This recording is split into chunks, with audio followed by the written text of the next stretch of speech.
Margaret Thompson sat in her worn velvet armchair, the same one she'd owned for 30 years, watching the morning sun filter through the faded curtains of her modest apartment. At 72, her silver hair was neatly pinned back, and despite the deep lines etched by decades of laughter and worry, her hazel eyes still sparkled with the sharp intelligence that had carried her through life's many storms. The apartment was small but clean, filled with memories rather than expensive furniture. Photographs of her late husband Robert covered the mantelpiece, showing their journey from young newlyweds to proud grandparents.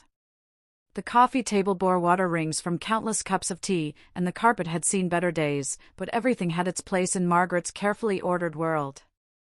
She adjusted her reading glasses and returned to the letter in her hands, a notice about the upcoming property tax increase. Another expense to worry about on her fixed pension. Margaret had grown accustomed to these small anxieties, the constant mental calculations that defined retirement life. Should she buy the name-brand groceries this week or stick to the store brand? Could she afford to turn the heat up just a degree or two? Her neighbors in the building knew her as the quiet widow from Forby who always had a kind word and occasionally shared homemade cookies. They saw her carefully counting change at the grocery store, clipping coupons from the Sunday paper, and walking to save on bus fare. To them, Margaret Thompson was just another elderly woman scraping by on Social Security, and she was perfectly content to let them think so. The truth was far more complicated.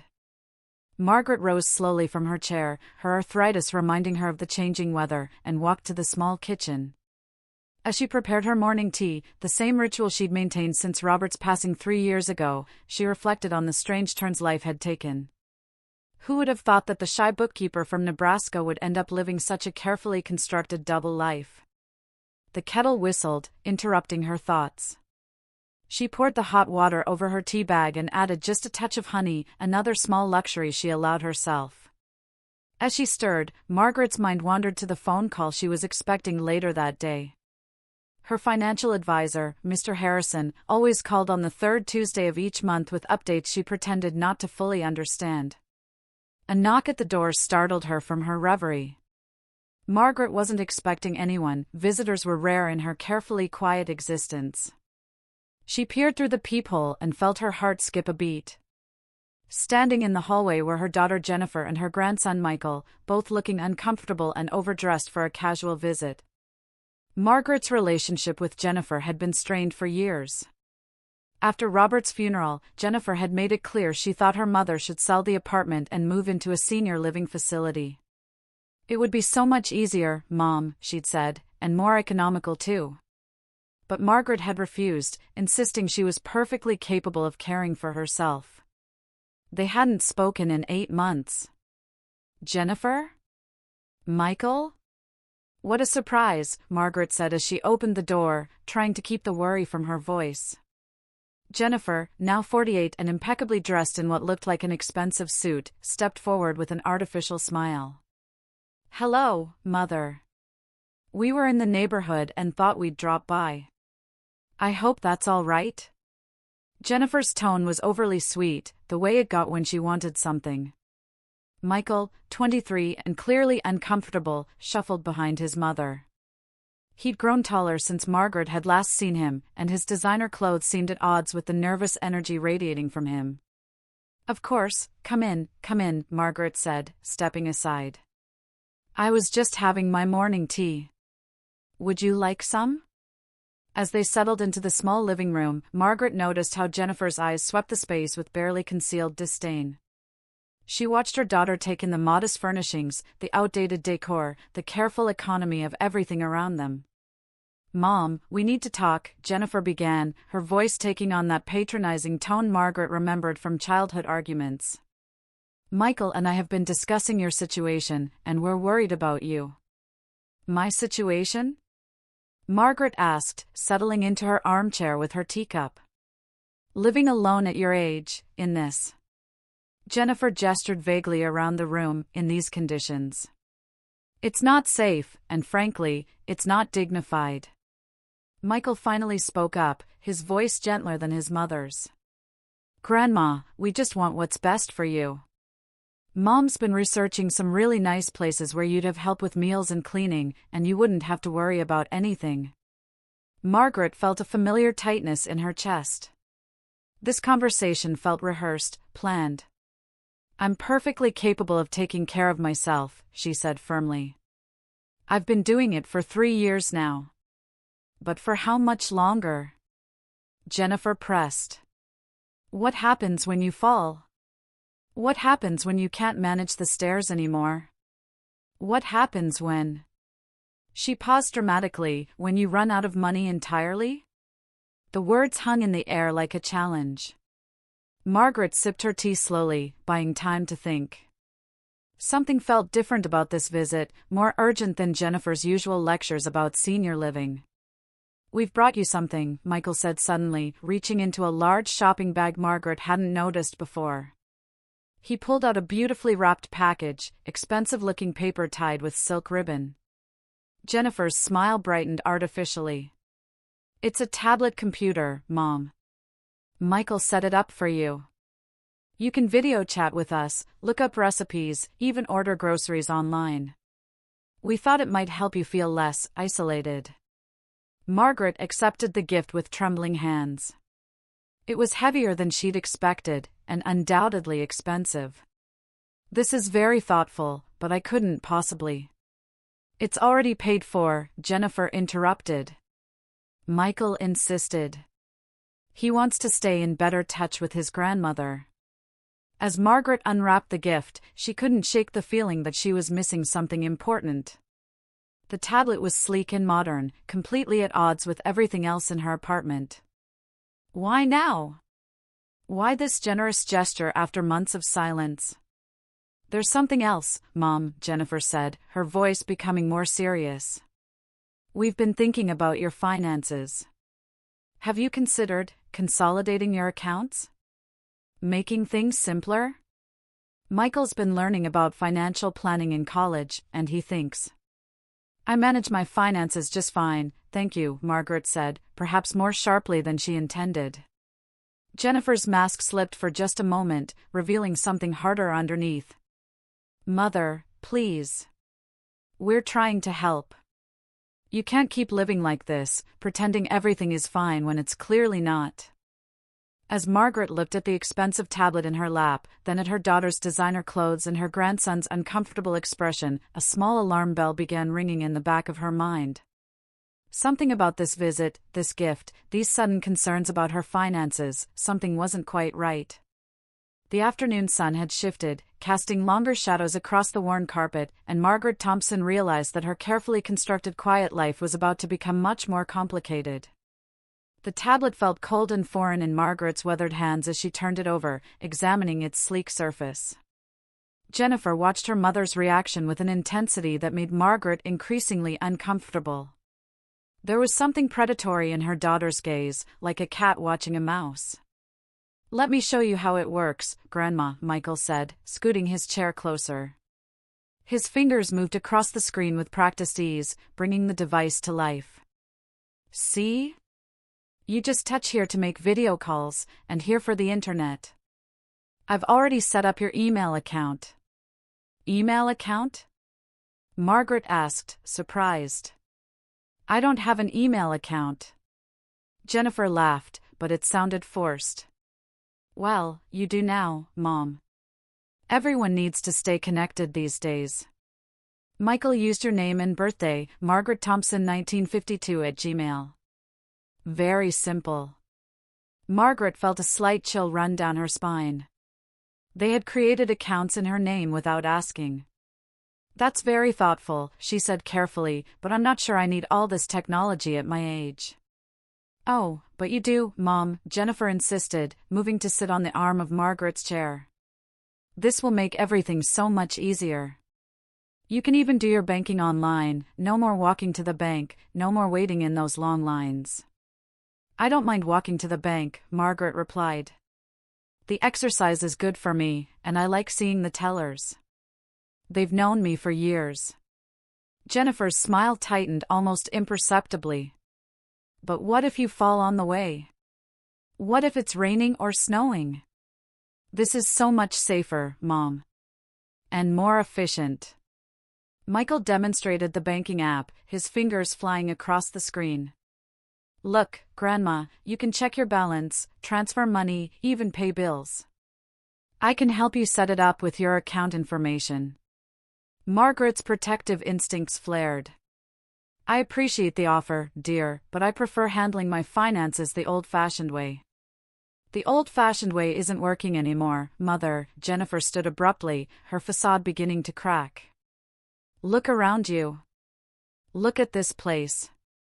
The furniture is falling apart, the carpet is stained, and you're wearing the same dress you wore to Dad's funeral 3 years ago. The words hit Margaret like a physical blow. She looked down at her navy dress. It was indeed the same one, but it was comfortable and appropriate. Why replace something that still served its purpose? There's nothing wrong with being practical, Margaret said quietly. Practical? Jennifer's voice rose. Mom, Mrs. Patterson from down the hall told me she saw you counting pennies at the grocery store last week. Pennies, Mom? You're 72 years old, and you're living like a pauper. Margaret felt heat rise in her cheeks.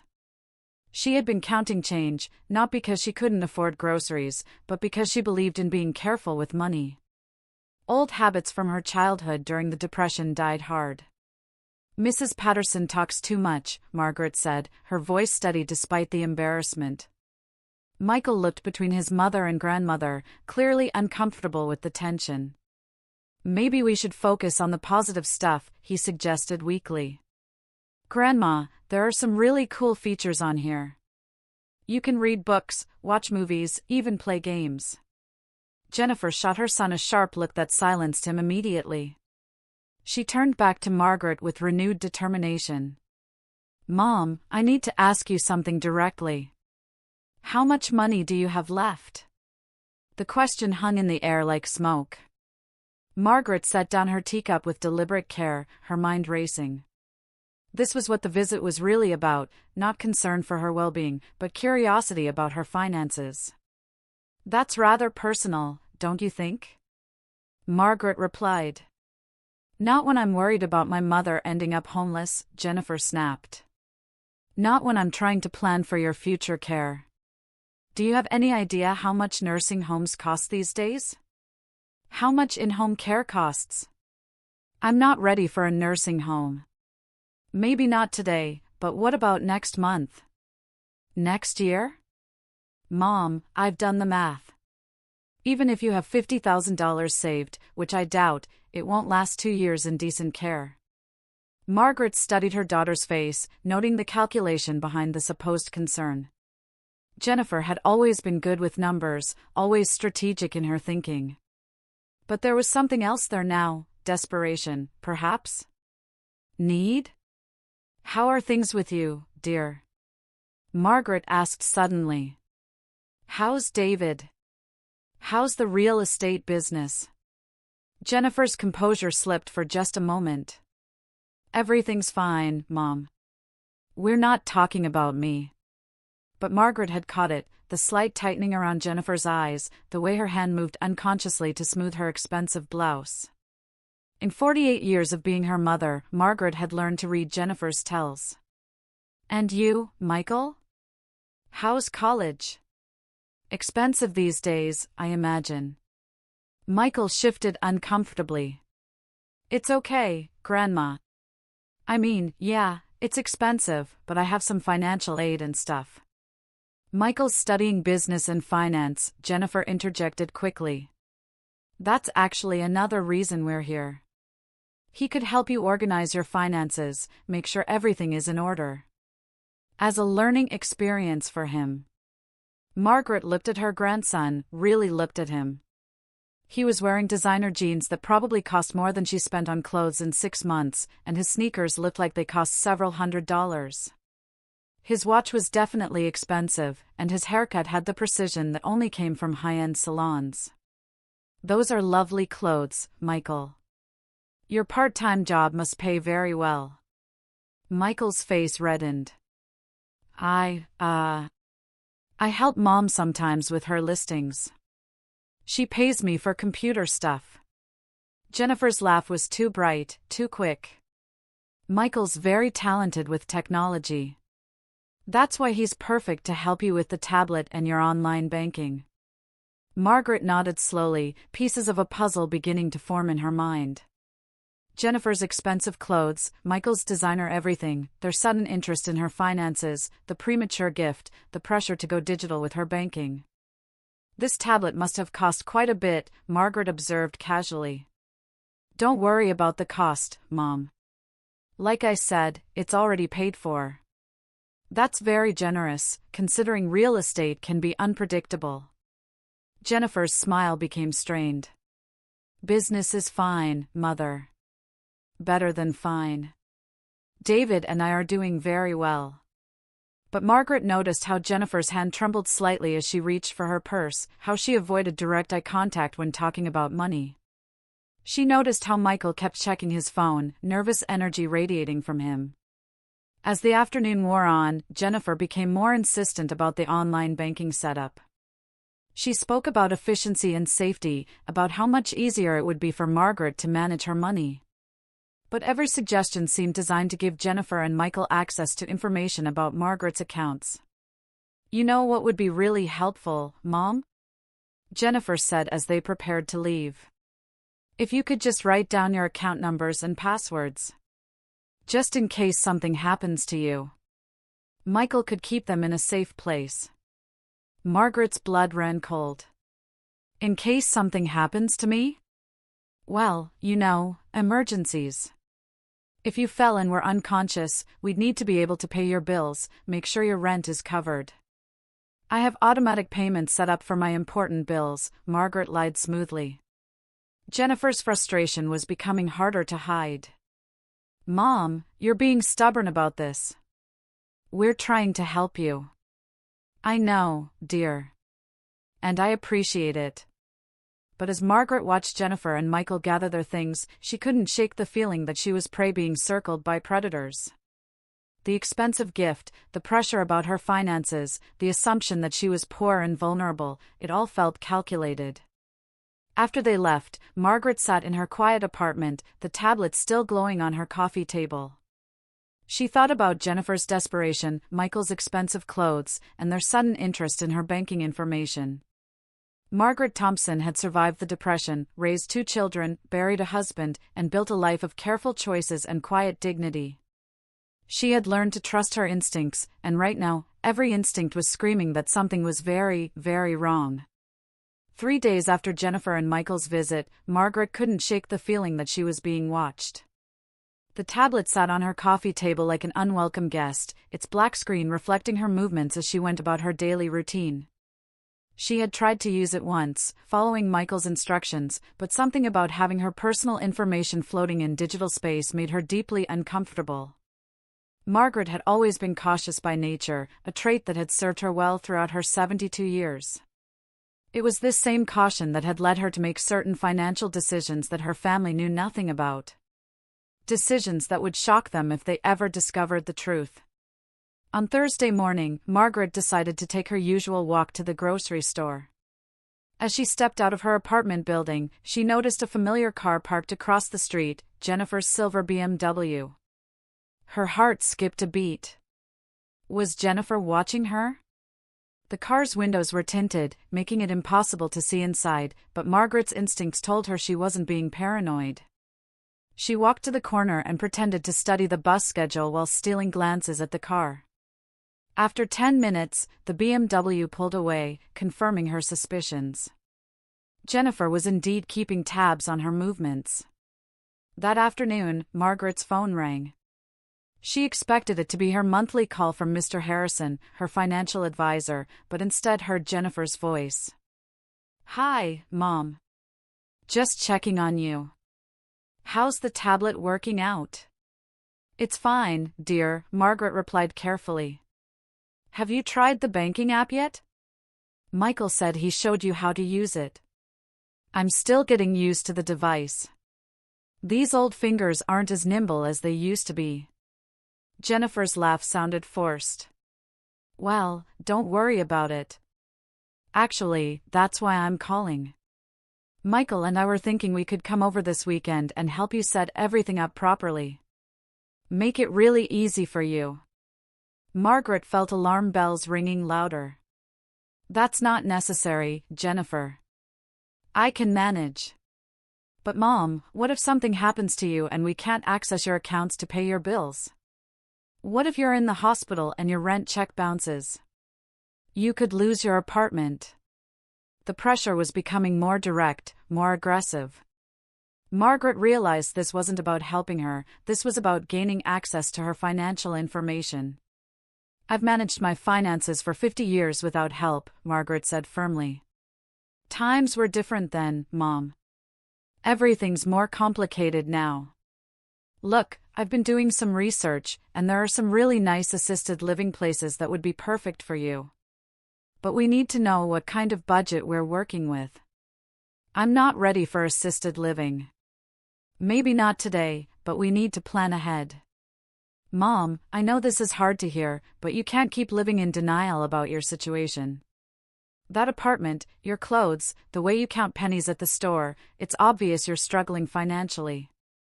Margaret closed her eyes, feeling a familiar mixture of frustration and sadness. If only Jennifer knew the truth. But that truth was something Margaret had guarded carefully for 3 years, ever since Robert's death had changed everything. After hanging up, Margaret sat in her armchair, staring at the photographs on her mantelpiece. There was one picture that always made her smile: Robert at his desk at the small accounting firm where he'd worked for 30 years, surrounded by papers and wearing his favorite green sweater. He'd been so proud of his work, so dedicated to helping small businesses manage their finances. What Jennifer didn't know, what no one knew, was what Robert had discovered in the final months of his life.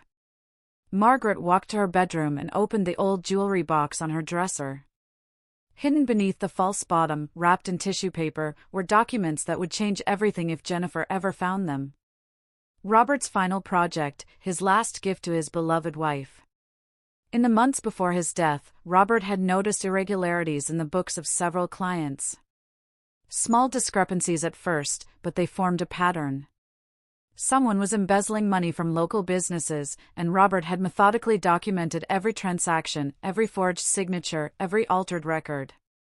The embezzler was Jennifer's husband, David. Robert had planned to turn the evidence over to the authorities, but his heart attack had come suddenly.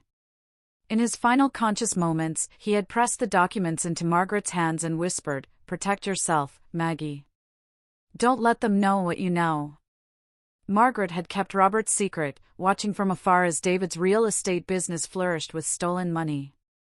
She had said nothing when Jennifer bragged about their new house, their expensive vacations, their luxury cars. She had remained silent even as her own daughter had grown increasingly condescending about Margaret's modest lifestyle. But now, with Jennifer and Michael pressuring her about her finances, Margaret realized the situation was becoming dangerous. If they gained access to her accounts, they might discover that Margaret wasn't the poor widow they believed her to be. The truth was, Margaret had several accounts they knew nothing about. After Robert's death, she had quietly moved most of their savings into different banks, using her maiden name for some accounts. She had also made some very wise investments with Robert's life insurance money, guided by her own sharp mind and decades of watching her husband work with numbers. Margaret Thompson wasn't poor. She was actually quite wealthy. But she had learned the value of appearing vulnerable. It kept people from asking too many questions, from expecting too much, from getting too greedy. She had watched what David's stolen money had done to Jennifer, turned her into someone Margaret barely recognized. That evening, Margaret's neighbor Mrs. Chen knocked on her door. The elderly Chinese woman lived alone in 4A and often shared tea with Margaret. "Margaret, dear, I hope you don't mind me asking, but I saw some people watching your building today. A man in a suit was asking questions about you." Margaret's blood ran cold. "What kind of questions?" "About your routine, when you go out, if you have family who visit." "I didn't tell him anything, of course, but I thought you should know." Margaret thanked Mrs. Chen and locked her door securely. Someone was investigating her, and she had a sinking feeling she knew who was behind it. Late that night, Margaret made a decision. She called Mr. Harrison's emergency line. "Mrs. Thompson? Is everything all right?" I need to move quickly on something we discussed, Margaret said quietly. My family is asking questions about my finances. I think they may be planning something. I understand. We can implement the protection measures we discussed. Are you in immediate danger? Margaret looked at the tablet glowing on her coffee table, thought about Jennifer's car watching the building, the man asking questions about her routine. I think I might be. As Margaret hung up the phone, she realized her quiet life was about to become a battlefield. Jennifer and David thought they were hunting a helpless old woman, but they had no idea what Margaret Thompson was truly capable of. The game was about to begin, and Margaret intended to win. Margaret barely slept that night. Every creak of the old building, every footstep in the hallway, made her heart race. She kept thinking about the man asking questions about her routine, about Jennifer's car watching the building, about the tablet sitting like a spy in her living room. By dawn, she had made a decision that would change everything. At exactly 9 a.m., Margaret called her attorney, Harold Winters. She had known Harold for 20 years, he had handled Robert's estate and had been quietly managing her legal affairs ever since. Unlike her family, Harold knew the truth about Margaret's financial situation. Harold, I need to see you today. It's urgent. Of course, Margaret. What's troubling you? I think my family is planning to have me declared incompetent. They want access to my finances, and they're becoming increasingly aggressive about it. Harold's voice became serious. How much do they know about your actual assets? Nothing. They think I'm living on Social Security and Robert's small pension. But Harold, there's something else. I have evidence that my son-in-law has been embezzling money from local businesses. Robert documented everything before he died. The silence on the other end of the line stretched for several moments. Margaret, this is a very serious situation. Can you come to my office this morning? And bring those documents. 2 hours later, Margaret sat in Harold's comfortable office, the manila envelope containing Robert's evidence spread across the mahogany desk. Harold studied each document carefully, his expression growing more grave with each page. This is damning evidence, he said finally. Your husband was thorough. David Martinez has stolen over $200,000 from at least 6 different businesses. Margaret nodded. Robert was going to turn him in, but his heart attack. And you've kept this secret for 3 years? I was trying to protect Jennifer. I knew it would destroy her to learn what David had done. But now I think they're planning something against me, and I can't stay quiet anymore. Harold leaned back in his chair, his fingers steepled. Let me understand the full situation. You have approximately $2.8 million in various accounts, investments, and properties that your family knows nothing about. They believe you're poor and vulnerable. And now they're pressuring you to give them access to your finances while simultaneously investigating your daily routine. That's correct. And you have evidence that could send your son-in-law to prison for embezzlement. Margaret felt the weight of the words. When Harold laid it out like that, the situation seemed almost surreal. What do you think they're planning? In my experience, when family members combine financial pressure with physical surveillance, they're usually building a case for guardianship. They may be planning to have you declared mentally incompetent, which would give them legal control over your assets. The words hit Margaret like a physical blow. They would do that to me? I'm afraid people do terrible things when money is involved, Margaret. Even to their own family members. Margaret thought about Jennifer's increasing hostility, her assumptions about Margaret's poverty, her desperate attempts to access banking information. It all made horrible sense. What can we do? She asked. Harold pulled out a legal pad and began writing notes. First, we need to protect your assets immediately. I recommend transferring everything into an irrevocable trust with specific instructions about how and when funds can be accessed. This will make it impossible for anyone to claim guardianship over your finances. What else? We need to document your mental competency thoroughly. I'll arrange for you to be evaluated by a geriatric psychiatrist, someone who can testify, if necessary, that you are completely capable of managing your own affairs." Margaret nodded, feeling a spark of her old strength returning. "And the evidence about David?" Harold's expression was grim. "That's your insurance policy. If they try to move against you legally, we can turn the tables by exposing David's crimes. But Margaret, once we go down this path, there's no going back. Your relationship with Jennifer will likely be destroyed." Margaret closed her eyes, thinking about the little girl Jennifer had once been, the bright child who had loved bedtime stories and butterfly kisses. That child had grown into a woman Margaret barely recognized, someone willing to manipulate and deceive her own mother for money. "She's already destroyed our relationship," Margaret said quietly. "I just didn't want to admit it." Harold began outlining their strategy. Within the next week, Margaret would undergo the psychiatric evaluation.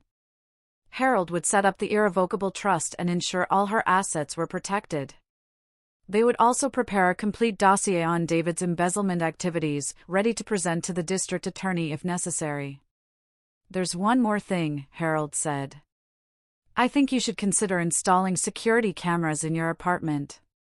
If they're planning to claim you're incompetent, they might try to stage some kind of incident to support their case." Margaret felt a chill run down her spine. "You think they would hurt me?" "I think desperate people do desperate things. And if David knows you might have evidence about his embezzling, he could become very dangerous." As Margaret rode the bus home from Harold's office, she felt like she was seeing her life from a completely different perspective. For 3 years, she had played the role of the poor widow, allowing her family to pity her, to condescend to her, to treat her as a burden. She had thought she was protecting them, but she had actually been enabling their worst impulses. Jennifer's expensive clothes, Michael's designer everything, their assumption that she was helpless and poor, it all came from stolen money and lies. They had built their lifestyle on David's crimes while looking down on Margaret's supposed poverty. That afternoon, Margaret did something she hadn't done in years. She went shopping for herself. Not at the discount store where she usually pinched pennies, but at Nordstrom. She bought a beautiful navy suit, elegant shoes, and a handbag that cost more than her monthly grocery budget. When she looked at herself in the department store mirror, she barely recognized the woman staring back. This wasn't the shabby widow from apartment 4B. This was Margaret Thompson, successful businesswoman, wise investor, and survivor. As she walked through the store, Margaret made another decision. She called Mr. Harrison, her financial advisor. "I want to set up a charitable foundation," she told him. "Something to help elderly people who are being financially abused by their families." "That's a wonderful idea, Mrs. Thompson. What made you think of it?"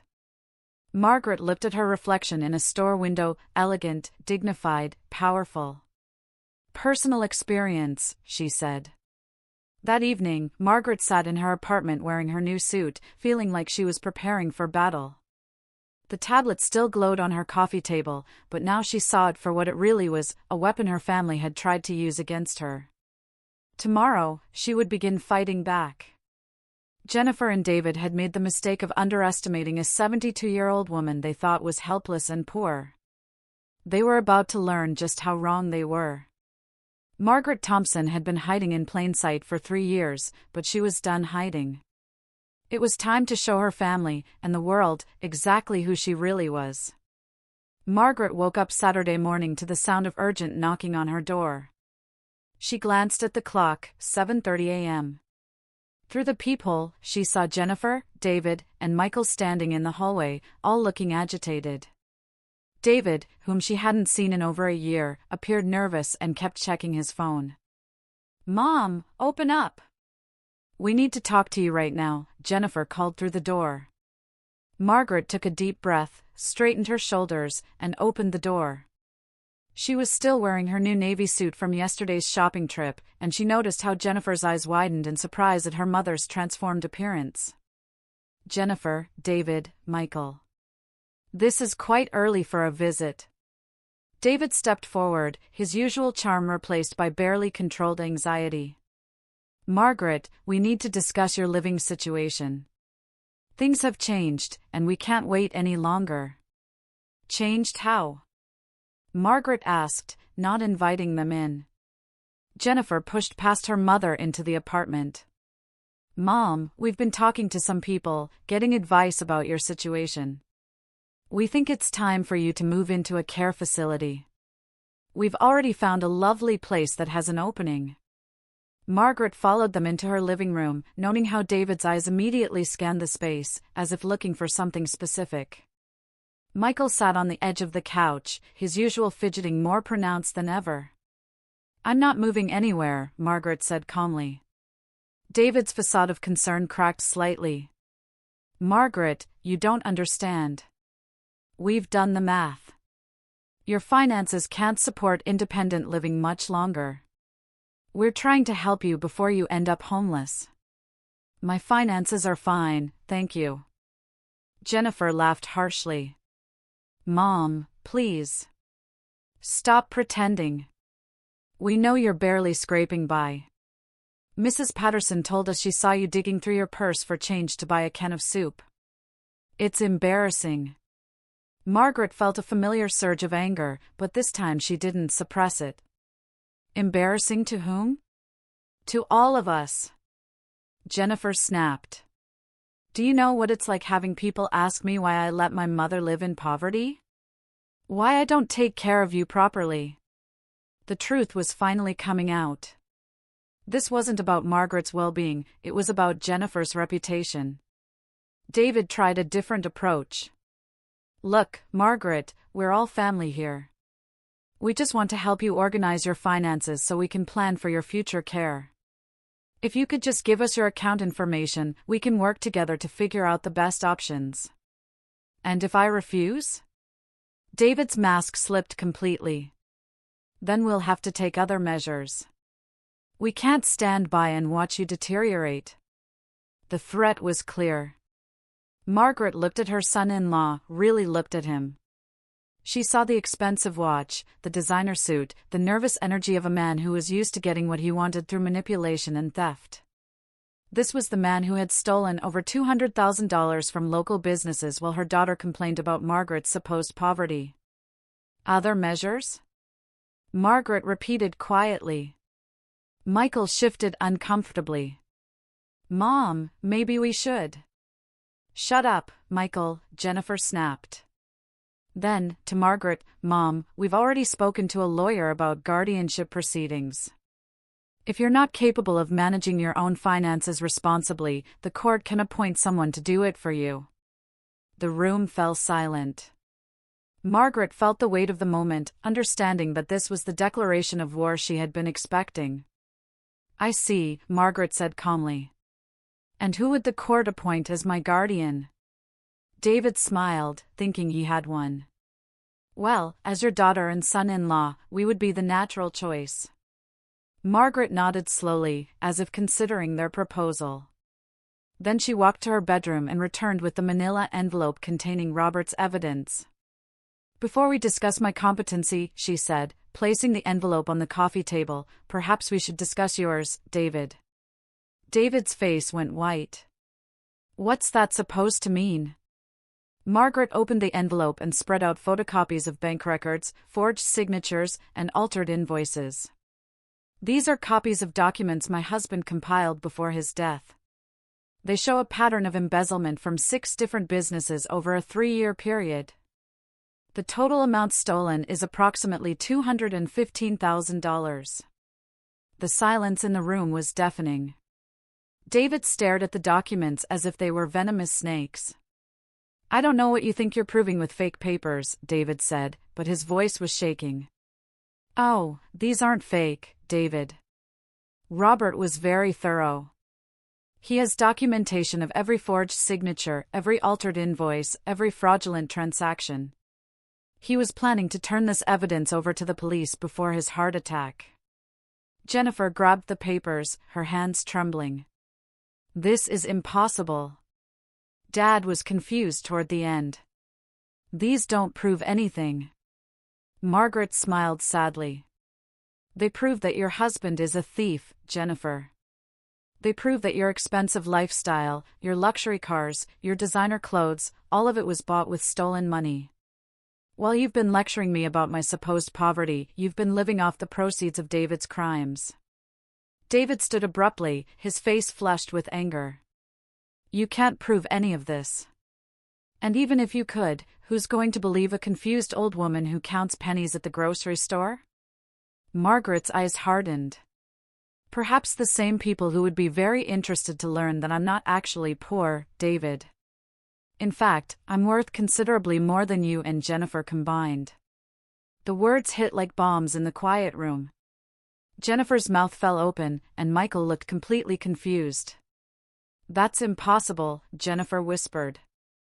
Margaret walked to her purse and pulled out her checkbook, not the small personal account she used for groceries, but the one Harold had given her for the trust account. She wrote a check for $50,000 and handed it to Jennifer. "This is from one of my smaller accounts," Margaret said calmly. "I have several others." Jennifer stared at the check as if it were written in a foreign language. "I don't understand. You live like, you act like a poor widow?" Margaret finished. "Yes, I do. It's amazing how much people reveal about themselves when they think you're helpless and vulnerable." David's face had gone from white to red to purple. "You've been lying to us. Pretending to be poor while we worried about you. While you planned to steal from me, you mean?" The accusation hung in the air like a challenge. David took a threatening step toward Margaret, but she didn't flinch. "I know what you are, David," she said quietly. "I know what you've done, and I know what you were planning to do to me. The question is, what are you going to do now?" David's hands clenched into fists. "You think you're so smart, don't you? You think you've won something here?" "I think," Margaret said, her voice steady and strong, "that you're about to find out exactly what happens when you underestimate a 72-year-old woman who's been watching and planning for 3 years." The confrontation was far from over, but Margaret had fired the first shot. Her family finally knew the truth about her, and she knew the truth about them. Now it was time to see who would emerge victorious from the battle that was about to begin. The silence that followed Margaret's declaration stretched like a taut wire ready to snap. David's face had gone through several shades of color, finally settling on a dangerous shade of red. Jennifer clutched the $50,000 check as if it might disappear, while Michael sat frozen on the couch, looking like he wished he could vanish entirely. "You manipulative old witch," David snarled, abandoning all pretense of civility. "You've been playing games with us while we genuinely worried about your welfare." Margaret raised an eyebrow. "Genuinely worried? Is that what you call trying to gain access to my bank accounts? What you call surveillance and threats of guardianship proceedings?" Jennifer finally found her voice, though it came out as barely more than a whisper. "Mom, I don't understand. If you have money, why do you live like this?" She gestured around the modest apartment with its worn furniture and faded decor. "Because this is who I am, Jennifer. I don't need expensive things to define my worth. Unlike some people." Margaret's gaze pointedly took in Jennifer's designer outfit and David's costly accessories.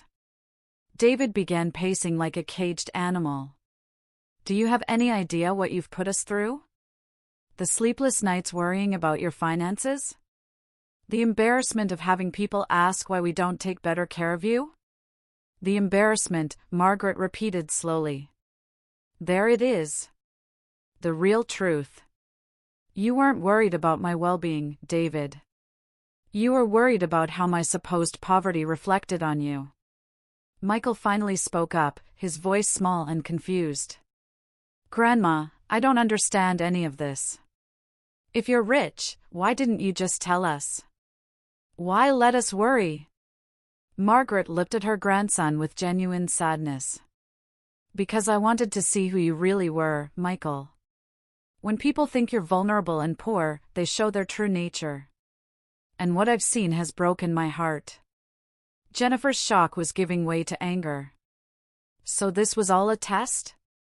You put us through hell to see how we'd react?" I didn't put you through anything, Jennifer. You chose your own actions. You chose to assume I was helpless. You chose to try to manipulate me into giving you access to my finances. You chose to threaten me with guardianship proceedings. David stopped pacing and turned on Margaret with fury. And what about the evidence you claim to have against me? More games? Margaret's expression hardened. No games, David. Your father-in-law was a meticulous man. He documented every one of your thefts. The Monroe Hardware account where you skimmed $3,000 by creating fake vendor invoices. The Peterson Construction Company where you inflated material costs and pocketed the difference. The Williams family restaurant where you... Stop! David shouted, his composure completely shattered. Just stop. Jennifer stared at her husband in growing horror. David, what is she talking about? David's mouth opened and closed like a fish gasping for air. The detailed accuracy of Margaret's accusations had clearly shaken him. There was no way she could know such specific information unless Robert really had documented everything. It's not what it sounds like, David said desperately. Those businesses, they had sloppy accounting. I was just reorganizing things. By stealing over $200,000? Margaret asked calmly. Jennifer dropped the check, her hand flying to her mouth. $200,000? David, please tell me this isn't true. David looked at his wife, then at Margaret, then at Michael, who was staring at his stepfather with growing understanding and disgust. The weight of his crimes, hidden for so long, was finally crushing down on him. You don't understand the pressure I was under, David said, his voice breaking. The mortgage on the new house, Michael's college tuition, your mother's constant needs for things. My needs? Jennifer said incredulously. What needs? I never asked for anything. The car, the vacations, the jewelry. You expected a certain lifestyle, Jennifer. I had to find a way to provide it.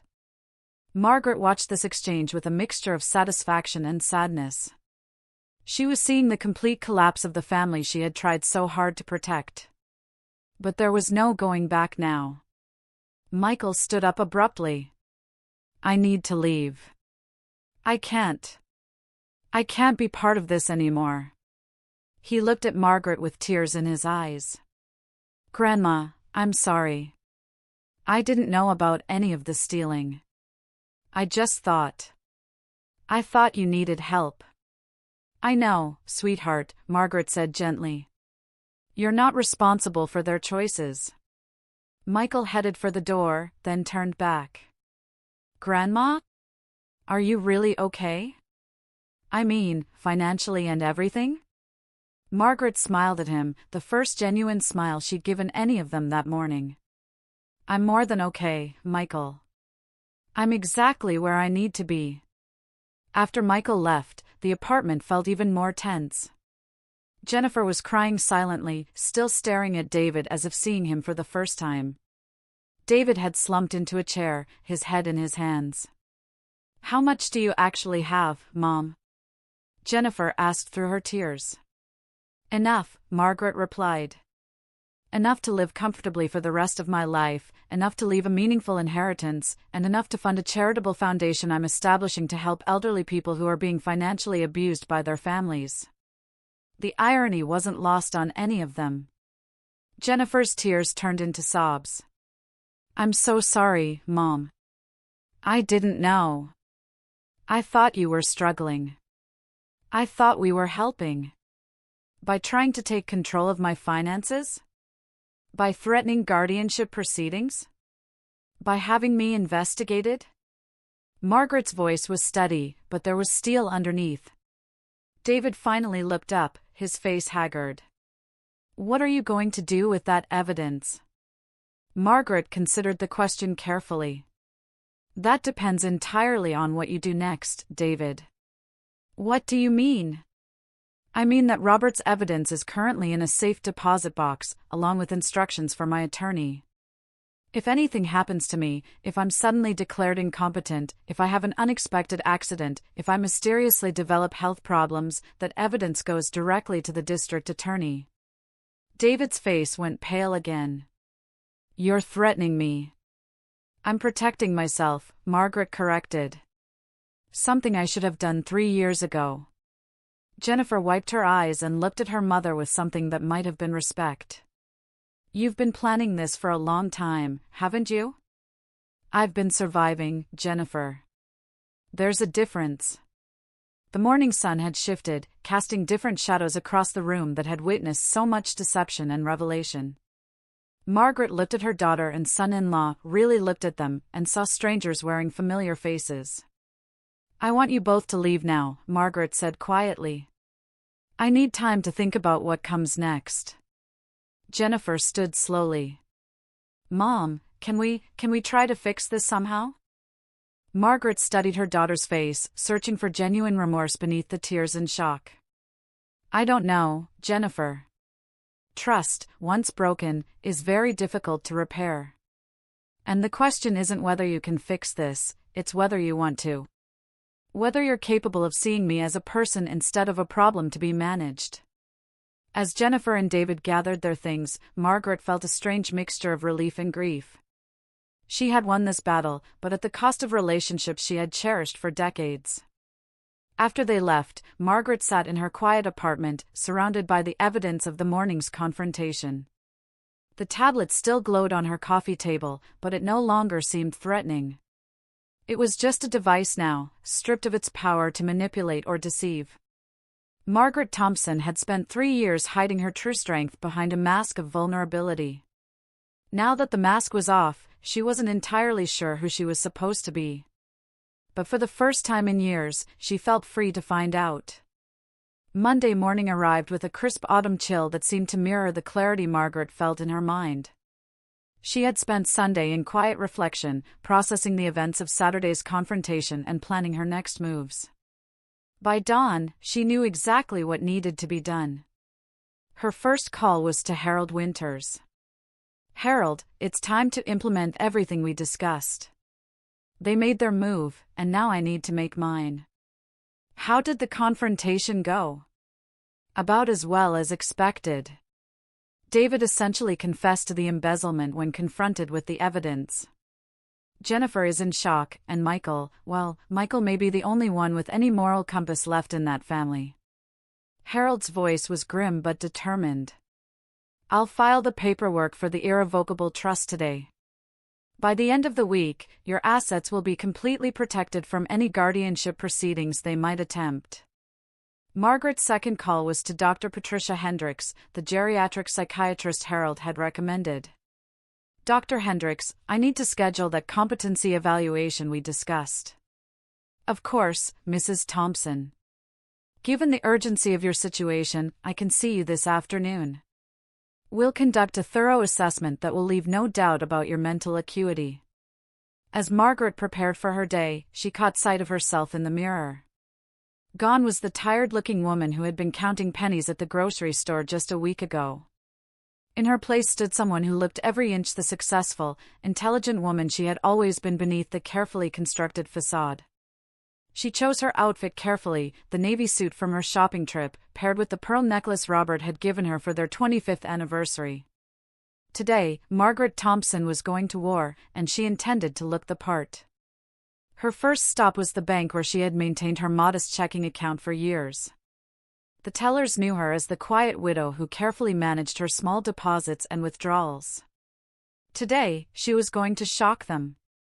"Good morning, Mrs. Thompson," said Linda, the teller who had helped her countless times. "The usual deposit today?" "Actually, Linda, I need to speak with the branch manager about closing this account." Linda's eyebrows shot up. "Closing it? Is everything all right?" "Everything is perfect," Margaret smiled. "I'm simply consolidating my accounts for better management." 20 minutes later, Margaret walked out of the bank with a cashier's check for the account's balance and the satisfaction of seeing Linda's stunned expression when the manager had whispered about Margaret's other accounts at the bank. Her next stop was Harold's office, where she found him surrounded by legal documents and looking every inch the formidable attorney she needed him to be. "The trust paperwork is ready for your signature," Harold said, sliding a thick folder across his desk. "Once this is filed, your assets will be completely protected. Even if they somehow succeeded in having you declared incompetent, which they won't, they couldn't touch your money." Margaret read through the documents carefully. The Margaret Thompson Family Trust was a masterpiece of legal protection, ensuring that her wealth would be managed according to her explicit wishes regardless of any future challenges to her competency. "What about the charitable foundation?" she asked. Harold smiled. "The Thompson Foundation for Elder Protection will be officially established by Friday. I've already identified several attorneys who specialize in elder abuse cases. Your foundation will fund legal representation for elderly people being financially exploited by their families." The irony was poetic. Margaret's own experience with family manipulation would now help protect other elderly people from similar abuse. "There's something else," Harold continued. "I've been researching David Martinez's business dealings. If Robert's evidence is as comprehensive as you indicate, we could potentially recover funds for his victims through civil proceedings." Margaret nodded. Robert would have wanted justice for those business owners. They trusted David with their finances, just like Jennifer trusted him with their marriage. Her afternoon appointment with Dr. Hendricks went exactly as expected. The psychiatrist, a sharp woman in her 50s, conducted a thorough evaluation that left no doubt about Margaret's mental capabilities. "Mrs. Thompson, your cognitive function is excellent," Dr. Hendricks said as they concluded the assessment. "Your memory is sharp, your reasoning is sound, and your judgment is quite astute. I'll have a comprehensive report ready by tomorrow that will thoroughly document your mental competency." "Thank you, Doctor. It's important that there be no question about my ability to make my own decisions. Trust me, after today's evaluation, no court would ever question your competency. If anything, you demonstrate wisdom and forethought that many people half your age lack." As Margaret rode the bus home that evening, she reflected on how dramatically her life had changed in just 1 week. 7 days ago, she had been playing the role of the vulnerable widow, allowing her family to pity and condescend to her. Now, she was actively protecting herself and preparing to help others in similar situations. Her phone rang as she entered her apartment. Michael's name appeared on the screen. "Hi, Grandma. I hope it's okay that I'm calling." "Of course, sweetheart. How are you doing?" Michael's voice was heavy with emotion. "I can't stop thinking about Saturday. About what David did, what Mom was planning to do to you. I feel sick about it." Margaret settled into her armchair, her heart aching for her grandson. "None of this is your fault, Michael. But I was part of it, wasn't I? I helped them set up that tablet, tried to get you to use online banking. I thought I was helping, but I was actually helping them spy on you. You were manipulated, just like I was supposed to be. The difference is that you have a conscience." There was a long pause. "Grandma, can I ask you something?" "Anything." "Are you really rich?" "I mean, really?" Margaret smiled despite everything. "I'm comfortable, Michael. Very comfortable. Your grandfather was smarter with money than anyone gave him credit for, and I learned a lot from watching him work." "Then why did you live like you were poor?" Margaret considered how to explain it. "Because I learned something important, sweetheart. When people think you're vulnerable, they show you who they really are. Unfortunately, that included your mother and David. What happens now? Now I protect myself and try to help other people who are in similar situations. I'm starting a foundation to help elderly people who are being abused by their families." Michael was quiet for a moment. "That's really cool, Grandma. Can I help somehow? I know I messed up, but I want to make it right." Margaret felt tears prick her eyes. "I would love your help, Michael. The foundation will need people who understand technology, people who can spot the warning signs of elder abuse. I'd like that. And Grandma? I'm sorry I doubted you. I should have known you were stronger than any of us realized. After they hung up, Margaret sat in her quiet apartment, feeling something she hadn't experienced in years: hope. Not just for herself, but for the possibility that some good could come from the painful revelations of the past week. Tomorrow, she would officially become the protected, empowered woman she had always been underneath her carefully constructed disguise. The Thompson Foundation would begin its work of helping other elderly people avoid the manipulation she had experienced. But tonight, Margaret Thompson simply sat in her favorite chair, surrounded by the modest furnishings that had hidden such an extraordinary secret, and smiled. She had won more than just a battle against her family's greed. She had won back her own power, her own voice, and her own future. The quiet widow from apartment 4B was gone forever. In her place was a woman ready to change the world, one protected elder at a time. 3 weeks had passed since the confrontation, and Margaret's life had settled into a new rhythm. The irrevocable trust was finalized, the Thompson Foundation was officially established, and Dr. Hendrick's competency report sat in Harold's files like an unbreachable fortress protecting Margaret's autonomy. But the real test was just beginning. Margaret was reviewing foundation applications in her apartment when her phone rang. Jennifer's name on the caller ID made her pause before answering. "Hello, Jennifer." "Mom." Jennifer's voice was different, smaller, less confident than Margaret remembered. "I was wondering if we could talk. In person." "About what?" "About everything. About what happened, about David, about us." Margaret considered the request carefully. In the 3 weeks since their confrontation, she had heard nothing from Jennifer or David. Michael had mentioned that his mother was staying at her sister's house while David lived alone in their expensive home that was now clearly bought with stolen money. "All right. You can come over this afternoon." 2 hours later, Jennifer stood at Margaret's door looking nothing like the polished woman who had tried to manipulate her mother weeks earlier. Her hair was unwashed, her clothes were wrinkled, and her face bore the exhaustion of someone who hadn't been sleeping well. "Come in," Margaret said, noting how Jennifer's eyes immediately went to the modest apartment that now seemed so different knowing what it concealed. Jennifer sat on the edge of the couch, her hands clasped tightly in her lap. "Mom, I need to tell you something. David's been arrested." Margaret felt a mixture of satisfaction and sadness. "What happened?" One of the business owners Robert documented came forward. When the police investigated, they found everything Dad had compiled. David confessed to avoid a trial. Jennifer's voice broke.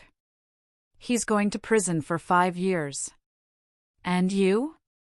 "I'm filing for divorce. I can't stay married to someone who's been lying to me for years. Someone who stole from innocent people while I spent their money."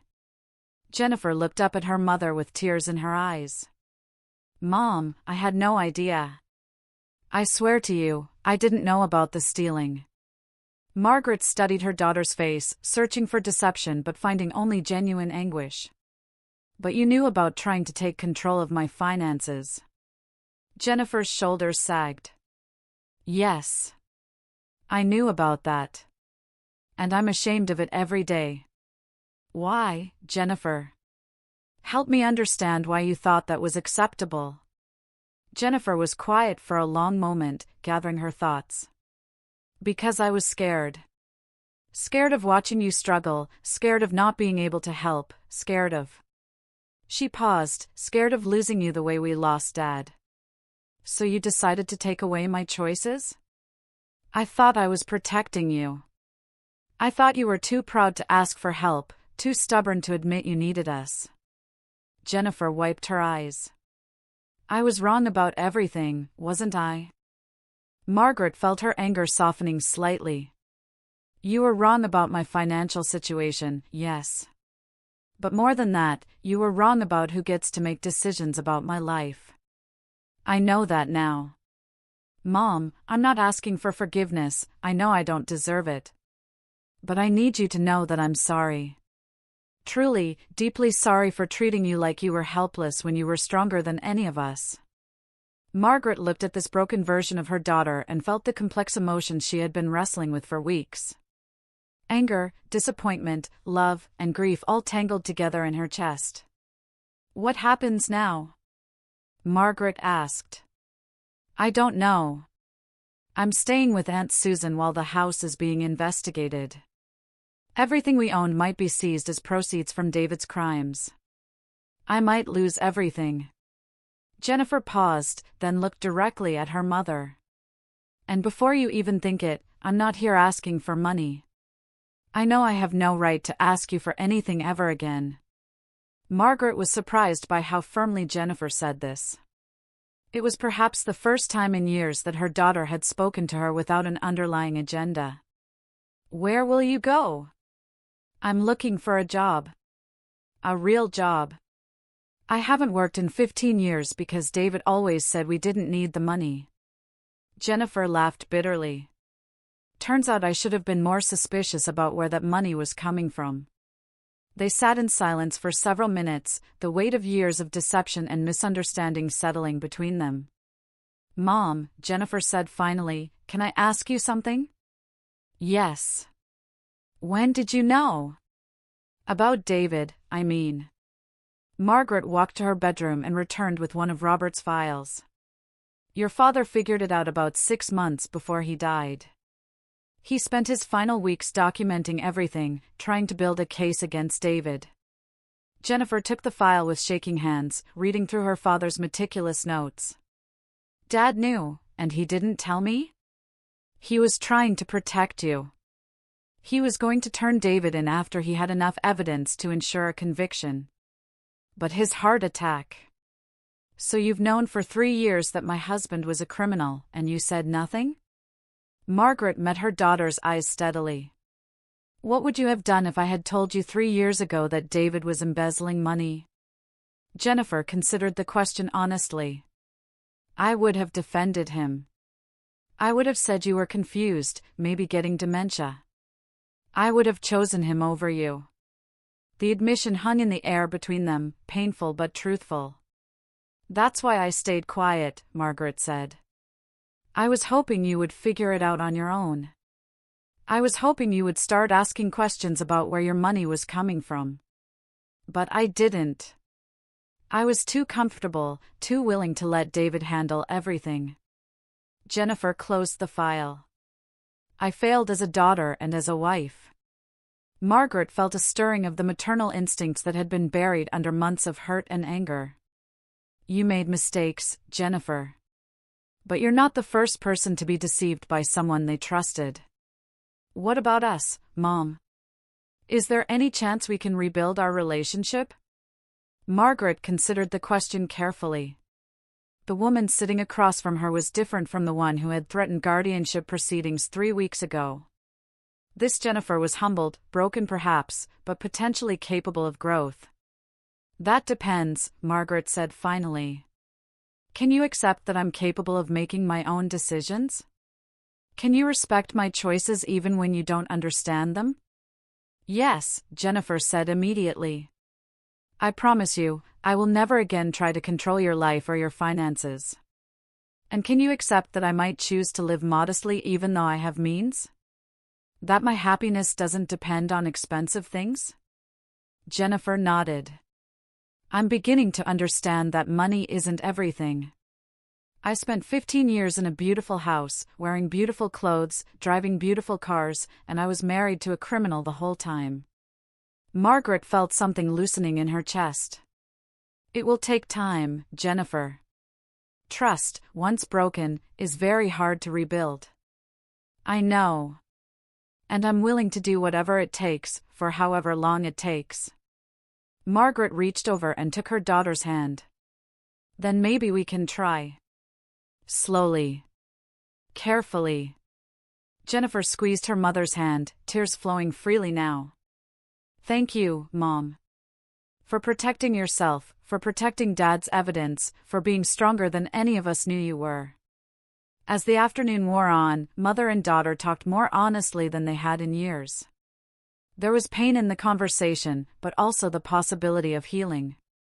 Margaret found herself remembering the little girl Jennifer had been before life and greed had complicated everything. When Jennifer prepared to leave, she turned back at the door. "Mom, what you're doing with the foundation, helping other elderly people who are being abused, it's incredible. Is there any way I could help? I know I don't deserve to be part of it, but maybe I could volunteer somehow?